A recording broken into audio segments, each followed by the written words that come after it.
टिक talker Ayesha case का खौफनाक सच, बाप ही मुद्दई और बाप ही कातिल। बेटी का जनाजा उठाने वाले कंधे ही उसके कत्ल के जिम्मेदार निकले। केपीके से इस्लामाबाद तक नकल मकानी भी टिक टॉकर आयशा को अपनों की नफरत से ना बचा सकी।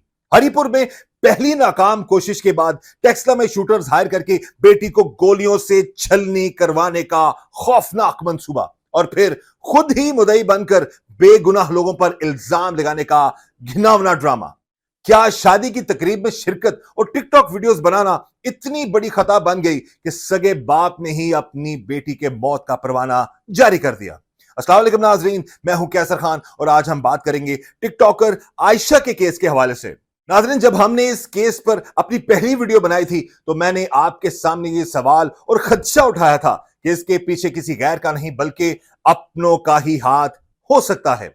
और रावलपिंडी पुलिस के एसएसपी ऑपरेशंस मलिक तारिक महबूब की प्रेस कॉन्फ्रेंस ने हमारी इस बात पर 100% तस्दीक की मोहर लगा दी।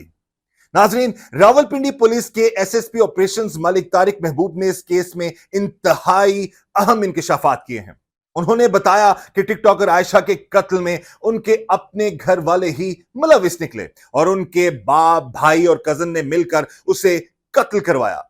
सितम ज़रीफी देखिए कि सगा बाप ही अपनी बेटी को कत्ल करवाने के बाद खुद ही पुलिस के पास जाकर मुद्दई मुकदमा भी बन गया ताकि कानून की आंखों में धूल झोंकी जा सके। पुलिस तफ्तीश के मुताबिक मकतूला के घर वाले उसकी सोशल मीडिया पर वीडियो बनाने को बिल्कुल पसंद नहीं करते थे। हालांकि टिकटॉकर आयशा गुज़श्ता 3 से 4 साल से सोशल मीडिया पर सरगर्म थी और उनके 13 लाख से ज्यादा फॉलोअर्स और करोड़ों लाइक्स थे। टिकटॉकर आयशा केपीके से नकल मकानी करके इस्लामाबाद आई थी, लेकिन कुछ अरसा कबल खानदान की एक शादी की तकरीब में उनकी शिरकत पर शदीद एतराज हुआ था। इसको बुनियाद बनाकर पहले भी टिकटॉकर आयशा पर हरिपुर के मुकाम पर एक हमला किया गया जिसमें वो बाल बाल बच गईं।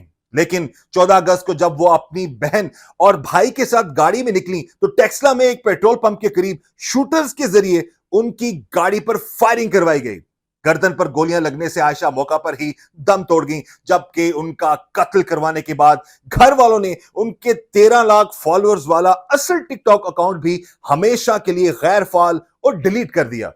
सीपीओ हसन मुश्ताक सुखेरा की हदायत पर तश्कील दी गई खुसूसी टीमों ने 100 से जायद सीसीटीवी कैमरों की फुटेज और ह्यूमन इंटेलिजेंस की मदद से इस झूठे ड्रामे का पर्दा चाक किया।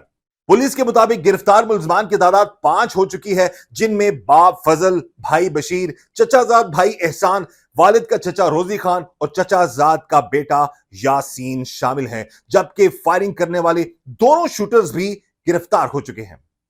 नाजरीन, इस वाक़े से जहां अपनों की दरिंदगी बेनकाब हुई है, वहीं हमारी बेटियों और बहनों के लिए यह पैगाम भी है कि सोशल मीडिया का इस्तेमाल करते वक्त इंतहाई एहतियात, संजीदगी और उसके सही और मस्बत इस्तेमाल का दामन हाथ से ना छोड़ें ताकि किसी का तासुब इस हद तक ना बढ़े। इस होलनाक वाक़े ने हमारे निजाम और माशरे पर 5 इंतहाई तल्ख सवाल खड़े कर दिए हैं।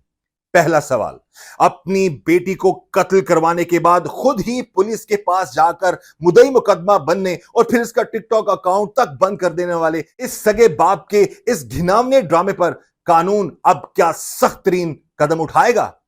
दूसरा सवाल, खानदान की किसी शादी की तकरीब में चले जाना या टिकटॉक वीडियोस बना लेना इतना बड़ा जुर्म बन गया कि सगा बाप, भाई और कजन मिलकर अपनी ही बेटी का खून बहा दें।